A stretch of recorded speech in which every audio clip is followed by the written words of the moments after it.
Oke, berikut adalah soal nomor 1. Nah, jadi soal nomor 1 dijelaskan bahwa ada sebuah batang dipasang dan dilekatkan salah satu ujungnya ke dinding menggunakan engsel dan ujung lainnya dikaitkan dengan menggunakan kabel seperti tampak pada gambar. Data panjangnya kita sudah bisa lihat bahwa panjang batangnya 3 meter, nilai D untuk soal nomor 1 adalah sebesar 4,5 meter, gravitas yang kita gunakan 10 meter per second kuadrat, dan massa batang sebesar 50 kg. Oke, pertama-tama apa yang harus dilakukan? Kita harus menganalisis terlebih dahulu mengenai komponen gaya-gaya yang terlibat dalam sistem tersebut. Nah, karena apa? Karena sistem ini berada dalam kondisi setimbang, berarti seharusnya terdapat lebih dari satu gaya yang bisa menyebabkan kondisi setimbang ini. Nah, misalkan kondisi setimbang ini berdasarkan apa yang kita ketahui sekarang, konteksnya adalah kesetimbangan translasi maupun rotasi, ya maka kita bisa tinjau melalui kedua hal tersebut pula. Nah, jadi yang pertama, kita akan gambarkan diagram gaya dari gaya-gaya yang terlibat. Nah, ada gaya apa saja? Yang pertama adalah gaya berat batang, MG, seperti ini. Yang berikutnya adalah gaya tegangan tali, sehingga misalkan sudut di sini adalah sebesar theta, maka gaya yang arahnya ke atas, ini merupakan T sin theta, dan gaya yang arahnya ke samping kiri, ini merupakan T cos theta. Kita tahu pula bahwa dinding memberikan respon atas gaya-gaya tersebut dengan mengirimkan gaya reaksi atau dengan mengerjakan gaya reaksi ke poros P, ke engsel yang ada di gambar yang arahnya ke kanan sebesar Fx, sekaligus yang arahnya ke atas sebesar Fy. Nah, kayak gitu. Oke, ini adalah respon dinding dan gaya-gaya yang terlibat. Nah, dari sini kita akan gunakan persamaan kesetimbangan yang kita punya. Sigma torsi sama dengan 0. Nah, gaya-gaya yang menyebabkan torsi adalah gaya-gaya yang harus tegak lurus terhadap porosnya, which is itu adalah T sin theta dan Mg. Sehingga kita boleh tuliskan bahwa T sin theta dikurangi T sin theta dikalikan lengannya itu adalah sebesar panjang batang, yaitu 3 meter, dikurangi Mg dikalikan lengannya, oleh karena batang diasumsikan homogen dan pusat masanya di tengah batang, ya berarti panjang lengannya ya 3/2, ini sama dengan 0. Nah, dari situ berarti kita tahu bahwa T sin theta kita kalikan 3 itu sama dengan 3 Mg per 2, atau dengan kata lain bahwa T-nya itu sama dengan Mg per 2 sin theta. Nah, di sini kita tahu tinggi dari bagian ini adalah 4,5 meter. Sehingga sisi miringnya itu adalah akar ya. Akar dari 3 kuadrat ditambah 4,5 kuadrat. Ya, atau kurang lebih kira-kira 5 gitu ya. Kurang lebih. Nah, berarti tegangannya itu sama dengan massa batangnya 50 kali 10 dibagi 2 dikalikan sin theta, dimana sin theta-nya berarti 3/5. Nah, seperti itu. Atau berarti ini sekitar sin theta-nya berarti bukan 3/5 atau sekitar ini 4 ya. Nah, karena kan sin theta itu pakai sisi depan. Nah, berarti ini 4,5 gitu ya, 4,5/5. Nah, atau berarti jawabannya adalah sekitar 2.500 per 9 Newton. Nah, jadi ini jawaban untuk soal nomor 1. Nah, berarti kemungkinan jawaban yang paling mendekati ya yang ini ya, yang poin D. Oke, itu adalah jawaban soal nomor 1. Sekarang kita akan lanjut ke soal nomor 2. Masih dalam ilustrasi yang serupa, sekarang kita akan kutip soal nomor 2.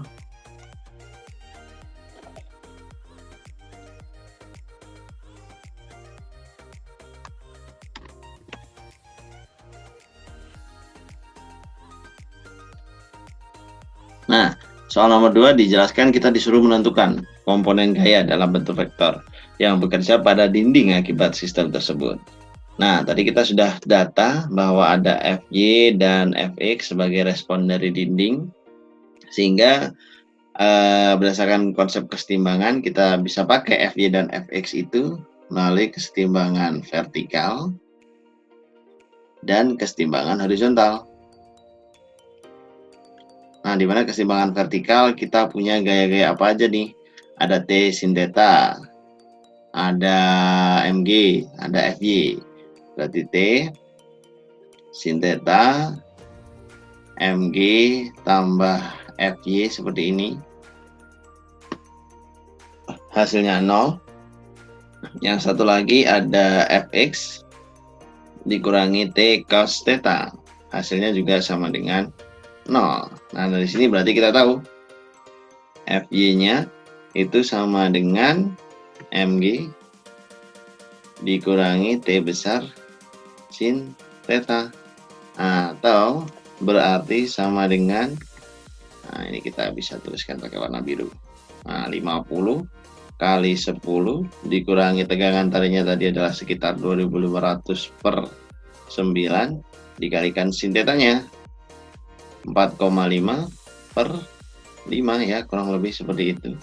Berarti ini kita coret gitu, ini 2, 500 dibagi 2, 250, berarti 250 dikurangi 500 dikurangi 250, berarti hasil akhirnya adalah untuk Fy-nya sebesar 250 Newton. Nah, ini Fy-nya. Nah, untuk Fx-nya juga mudah. Berarti Fx-nya ini ya tinggal kita langsung selesaikan sama dengan T cos theta. Berarti ini sama dengan 2500 dibagi 9 dikalikan cos theta. Di mana cos theta berarti 3 dibagi 5. Nah, gitu. Atau berarti sekitar 500 dibagi 3 Newton. Nah, sehingga kalau kita ingin tuliskan berapa sih besar gaya F, gaya dinding, yaitu berarti sama dengan 500 per 3 Newton I topi ditambah 250 Newton J topi. Oke, itu soal nomor 2.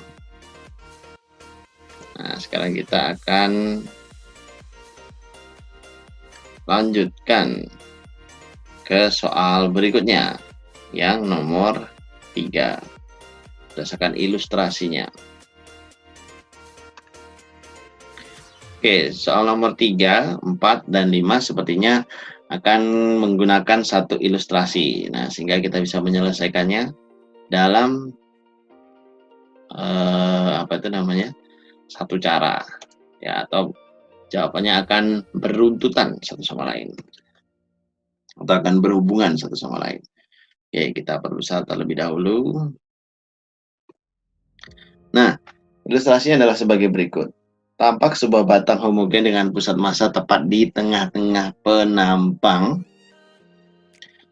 Oh ya, ini ada tambahan. Massa batangnya adalah sebesar 100 gram. Terus blok kawat berjarak DA dan DB tidak serba sama dan panjangnya masing-masing beda. Yang A panjang awalnya 102, yang B 106. Nah, kawat A memiliki modulus elastisitas 2 kali 10 pangkat 6. Yang B memiliki modulus elastisitas 4 kali 10 pangkat 6.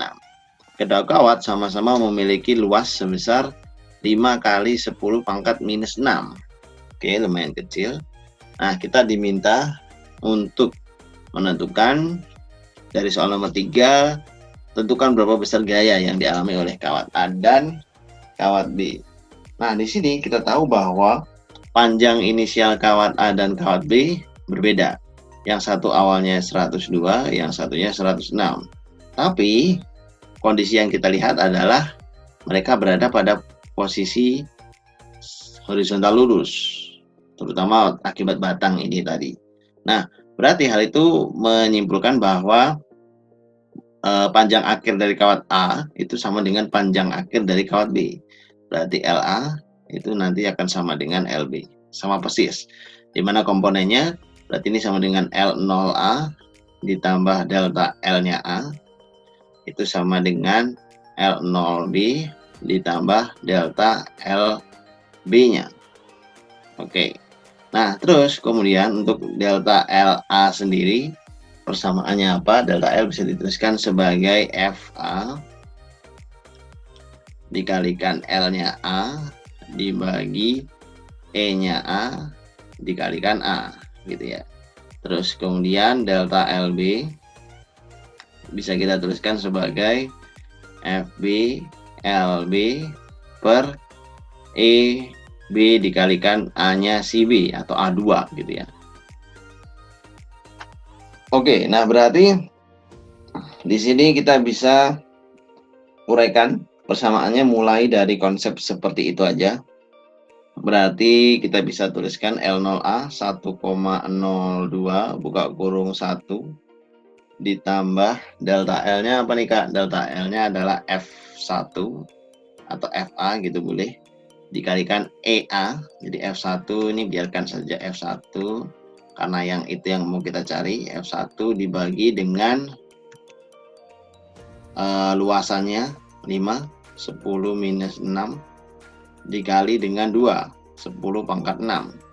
Nah ini modulusnya, ini harus sama dengan 1,06 dikalikan dengan 1 ditambah F2 dibagi sama 5 kali 10 minus 6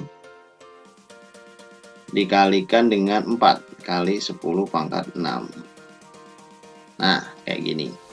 Oke, kita tahu bahwasanya ini sama dengan kalau kita bagi dengan 2 terus kita kalikan 100 berarti nanti jadi hasil 51 gitu ya, dikalikan 1 plus F1 per 10 atau 0,1 F1 yang sebelah kanan jadi 53. Ini 1 ditambah dengan 0,1/20 itu 0,05 ini 1/10 ya 0,05 benar ya. Nah gini F2. Oke, nah dari sini kita punya persamaan hubungan antara F1 F2 sebagai berikut. 5,1 F1 dikurangi 2,65 F2. Nah gini, itu hasilnya sama dengan 2. Nah ini kita sebut equation 1. Nah bagaimana kita mendapatkan equation berikutnya? Equation berikutnya bisa kita peroleh dari kesetimbangan. Nah kesetimbangan gaya-gaya pada sistem batang dan kawat itu ada kesetimbangan translasi kan, kesetimbangan vertikal ya, itu kita bisa gunakan. Berarti sigma Fy akan sama dengan 0. Nah dimana komponennya ada apa saja sih? Di sini ada yang gaya ke atas, ini F1. Ini juga gaya ke atas, ini F2. Dan satu lagi ada gaya ke bawah, ini massa dikalikan G. Nah dari sini berarti jelas kita bisa sebut F1 ditambah F2 itu sama dengan W. W-nya sama dengan M kali G. M-nya 0,1 dikalikan G-nya 10 atau ini sama dengan 1. Nah ini kita sebut persamaan 2. Nah dengan mengeliminasi kedua persamaan ini, nah persamaan yang kita dapatkan ini harapannya kita bisa memperoleh hasil yang tepat untuk F1 F2. Dan setelah dilakukan proses eliminasi, aku ketemu bahwa F1-nya adalah sebesar 0,6 Newton dan F2-nya itu adalah sebesar 0,4 Newton. Nah, cara mengeliminasinya cukup mudah. Tinggal yang atas ini kalikan 1, yang bawah ini dikalikan mungkin 5,1 gitu ya. Dan seterusnya dan seterusnya. Oke, berarti kalau ditanya berapa besar gaya yang dialami oleh kawat A dan kawat B, jawabannya adalah sebesar tadi ya 0,6 dan 0,4. Oke, itu jawaban soal nomor 3.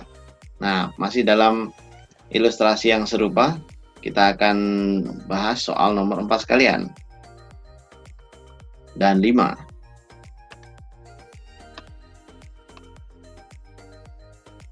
Di soal nomor 4 kita disuruh menentukan panjang akhir masing-masing kawat, dan soal nomor 5 kita disuruh menentukan D1 dan D2. Oke, aku akan coba kutip, aku akan coba copy kedua soalnya. Nah, ini nomor 4, yang satunya yang bawah ini nomor 5. Nah, untuk menentukan panjang akhir mudah sekali. Nah, untuk yang nomor 4 terlebih dahulu, berarti misalkan kita ingin cari tahu LA akhir, itu pasti sama dengan LB akhir. Nah, kita hanya perlu menentukan salah satu. Kenapa kok demikian? Karena kedua batang ini, kedua kawat ini bisa membuat satu buah batang ini pada akhirnya membentuk sisi yang horizontal sempurna, sehingga tidak mungkin panjangnya berbeda panjang akhirnya. Ya, berarti kita tinggal tulis ini sama dengan L0A ditambah delta LA. Nah, atau berarti sama dengan 1,02 ditambah F1. F1-nya berapa itu? 0,6 dikali L1-nya 1,02 dibagi dengan E1-nya. E1-nya tadi 2, 10 pangkat 6 dikalikan A1, yaitu 5, 10 pangkat minus 6. Nah, ini berarti 1,02 ditambah 1,02 dikalikan 0,6. Oke, kita bisa hitung dulu. 0,612 dibagi 10, berarti ini 0,0612. Nah, atau berarti hasilnya adalah 1,0812 meter. Nah, dari sini ya berarti kita tahu bahwa panjang A maupun panjang B ya segitu, sama. Oke, ini question nomor 4. Nah, sekarang nomor 5, bagaimana kita mendapatkan perbandingan D1 dan D2? Kita masih mempunyai satu kesetimbangan lagi yang belum kita gunakan. Itu adalah kesetimbangan rotasi. Nah, kesetimbangan rotasi ini didapatkan dengan titik poros sebelah mana, Kak? Nah, ini titik porosnya. Titik porosnya adalah titik pusat masanya. Jadi gaya F2 dan gaya F1 semuanya memberikan kecenderungan putar terhadap titik pusat masanya, tapi arah putarannya berbeda. F2 menimbulkan kecenderungan berotasi counterclockwise atau berlawanan arah jarum jam dengan panjang lengan torsi sebesar dB.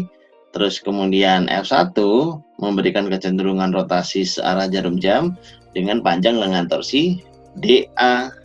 Nah, dari sini aku boleh katakan bahwasanya F1 dA dikurangi F2 dB itu pasti sama dengan 0 karena ada kesetimbangan rotasi di sana.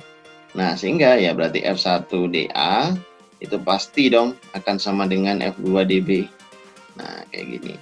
Atau dengan kata lain boleh kita simpulkan dA per dB itu berarti sama dengan F2 per F1, which is itu berarti sama dengan 0,4 dibagi 0,6 atau berarti 2 dibanding 3.